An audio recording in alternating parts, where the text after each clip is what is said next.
Bonjour à tous. Sans aucun doute, cette année 2020 restera marquée à jamais comme celle qui nous aura enlevé un des plus grands footballeurs de l'histoire, Diego Armando Maradona. Aujourd'hui, tout le monde s'accorde à dire quasi unanimement qu'il est une légende de ce sport. Toutefois, face à ce constat, une question me vient. Qu'est-ce qu'une légende dans ce vaste et ancien monde qu'est le football? Et par légende, je n'entends pas parler de la légende d'une minorité. Aujourd'hui, je veux cerner l'essence même de la légende incontestée, des Messi, Pelé, Maradona, Cruyff. Pour définir la légende, j'ai alors réalisé une étude à l'aide d'un classement des 10 meilleurs joueurs de l'histoire du XXe siècle répertorié par l'IFFHS. Ce classement est constitué dans l'ordre décroissant de Bobby Charlton, Eusebio, Garrincha, Platini, Puskás, Maradona, Di Stefano, Beckenbauer, Cruyff et Pelé. J'ai donc analysé leur carrière et j'en ai déduit certaines similitudes pour essayer de découvrir quels étaient les points communs qui faisaient de ces 10 noms 10 légendes. Tout d'abord, c'est incontestable. Ils ont tous été couverts de succès sur le plan national, avec de nombreux titres pour chacun avec leurs clubs respectifs. Toutefois, ce succès se prolonge à l'échelle internationale. En effet, tous les Européens du classement ont remporté au moins une Ligue des Champions et ont tous remporté au moins un Ballon d'Or sauf Puskás. De plus, il existe 5 joueurs du top 10 qui possèdent au moins une Coupe du Monde. Et le nombre qui possèdent une coupe telle que la Coupe d'Europe par exemple n'est que plus élevé. Mais passé le palmarès, il va falloir s'intéresser à des notions plus subtiles, et notamment à la notion de fidélité. Car si une condition de la légende ressort bien de cette analyse, c'est que chacun de ces joueurs est resté fidèle à un club en particulier, durant la majeure partie de sa carrière, ou 2 au maximum. Dès lors, on peut déduire que la légende, pour être appréciée comme telle, devrait éviter les transferts à répétition. Pourtant, on pourrait penser bêtement, si une légende veut séduire le monde, pourquoi n'éclabousse-t-elle pas le monde de son talent en enchaînant les clubs? Et dans mon analyse, cela m'a fait me poser beaucoup de questions. Pourquoi au sein de ces légendes, aucune n'a enchaîné les clubs pour séduire tour à tour les supporters quasi un à un? Doit-on conclure que la fidélité d'une légende à un club rend l'observateur neutre admiratif de cet attachement et que c'est par cet attachement que la légende a pu rassembler si largement, sans pour autant transporter son talent aux 4 coins du globe? Alors certes, je peux entendre que ces légendes du XXe siècle étaient fidèles car le marché des transferts n'était pas aussi prolifique qu'aujourd'hui. Cependant, à l'heure actuelle, les légendes les plus pressenties à le devenir ne contredisent pas encore cette règle. Ou alors, peut-être, et c'est là mon hypothèse, sachant que le palmarès est la condition numéro 1 pour devenir une légende. Peut-être que le palmarès ne peut être accumulé que par des joueurs s'inscrivant dans un projet sur la durée, et que tous ceux qui ont pris des décisions plus volatiles s'en sont brûlés les ailes. Finalement, je pense que la fidélité aide à gagner des titres. Et gagner des titres aide à être une légende. Pour la suite de notre analyse, il faut alors faire un distinguo entre la légende sud-américaine et la légende européenne. Tout d'abord, la légende européenne est marquée par un certain avant-gardisme. En effet, elle va souvent proposer un style de jeu qui va transformer le football, ou plus simplement un style de jeu apprécié de par son originalité ou ses excentricités. Dès lors, au rang des transformateurs se hisse Cruyff et son football total, ou même Beckenbauer et son poste de libéraux libéré, ayant tant inspiré l'Allemagne en son temps, voire même Di Stefano et son poste si particulier. Et au rang des originaux qui ont, par un geste, fait voir le football différemment le temps d'un moment, on peut citer les dribbles d'Eusebio ou le piqué de Bobby Charlton si reconnaissable. Pour finir, la légende sud-américaine semble certes marquée par un certain avant-gardisme, et on ne pourra faire oublier l'ovni physique qu'était Pelé, ou même les dribbles de Garrincha, ou encore ce modèle de numéro 10 qu'était Maradona. Toutefois, les légendes sud-américaines s'inscrivent souvent dans un décor social et économique qui sera clé dans leur histoire. En effet, leurs légendes participent du fait qu'ils ont inspiré un espoir aux supporters qui les regardaient. Allez voir les documentaires sur ces derniers, et vous verrez que quand on parle d'eux, on parle évidemment de football, mais surtout d'images, de modèles, d'inspiration. Et c'est en cela que la légende sud-américaine se distingue. Au-delà du simple sportif, ils ont été des représentants de pays relativement pauvres qui se montraient au monde, et c'est pour cela qu'ils sont tant adorés, et c'est comme cela qu'on explique leur légende.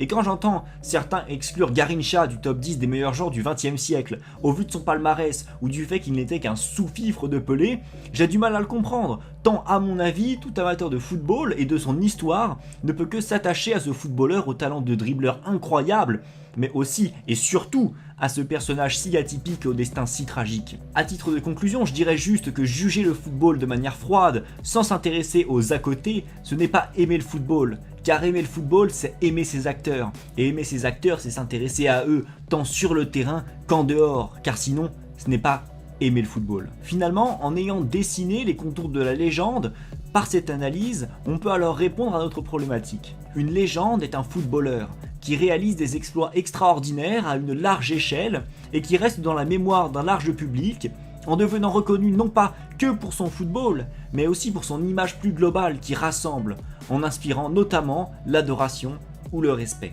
Toutefois, à titre de bonus, et pour en revenir à une analyse plus terre à terre, analysons le cas de 3 joueurs actuels et essayons de déterminer grâce à nos critères si oui ou non à l'avenir ils pourront prétendre au rang de légende de ce sport. Tout d'abord, Neymar pourra-t-il devenir une légende du football ? En effet, son cas est particulièrement intéressant. Je m'explique. Je pense pouvoir affirmer qu'à l'heure actuelle, il n'est pas une légende de ce sport. Et je pense pouvoir aussi affirmer, et accrochez-vous bien, qu'à moins d'un autre titre majeur sur le plan international, il ne pourra jamais prétendre au rang de légende, quand bien même il remporterait dans l'avenir 1 ou 2 Ligues des Champions avec le Paris Saint-Germain. Pourtant, vous allez me dire, le niveau est là, le spectacle est là, la mentalité de tueur est là, les titres en club sont là, mais dans l'hypothèse où il remporte, disons, 2 Ligues des Champions avec le PSG, il ne pourra atteindre que le rang de légende parisienne. Mais cela reste insuffisant pour conquérir le monde. Et entendez-moi bien, Neymar est un joueur incroyable et son CV est au bord de la légende, mais malheureusement pour lui, l'attribut de légende est relatif. En effet, Neymar est brésilien, et le cœur des Brésiliens est certes déjà teinté des espoirs de bon nombre d'autres légendes brésiliennes, mais surtout, ces mêmes cœurs ont sûrement déjà été trop blessés par les échecs répétés de la Seleção. Encore plus lors de la Coupe du Monde du Brésil. Encore plus lors de la Coupe du Monde au Brésil, qui fut un fiasco sans lendemain pour ces derniers. De plus, en forçant son transfert au PSG, il a sûrement entaché son histoire dans un club où pourtant tout lui avait réussi, le Barça. Et en égratignant les mémoires des supporters barcelonais, il égratigne sa légende, qui malheureusement pour lui n'ira sûrement pas rejoindre celle de stars comme Pelé, Maradona, Beckenbauer ou autres. Maintenant, intéressons-nous à Kylian Mbappé. Pourra-t-il devenir une légende ? Alors ici la question est bien plus complexe. Mais pour la clarifier, il convient d'affirmer qu'à l'heure actuelle, il est incontestablement sur la route des légendes de ce sport. En effet, son palmarès à seulement 21 ans parle pour lui. Mais le plus étonnant, c'est surtout le rôle prédominant qui fut le sien lors de ses victoires.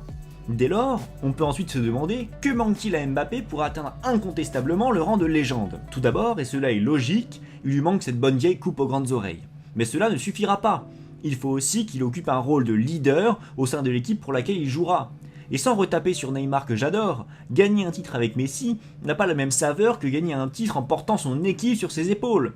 Et pour gagner la Ligue des Champions, le seul conseil que je puisse lui donner, après avoir épluché cette compétition pour la dernière vidéo, c'est de rejoindre une institution aux valeurs irréprochables et à la culture de la gagne pour atteindre au plus vite cet objectif. De plus, et c'est surtout pour cela que je pense qu'il peut devenir une légende, Mbappé est un joueur auquel beaucoup peuvent s'identifier, se projeter, ou même rêver. Il est un jeune des quartiers, issu de l'immigration, un jeune qui grâce au football a pu s'extraire de ce milieu et devenir respecté et adoré. Et à l'image d'un Maradona, c'est plus qu'un joueur de football, c'est un modèle social qui inspire, c'est une personnalité qui dépasse son sport.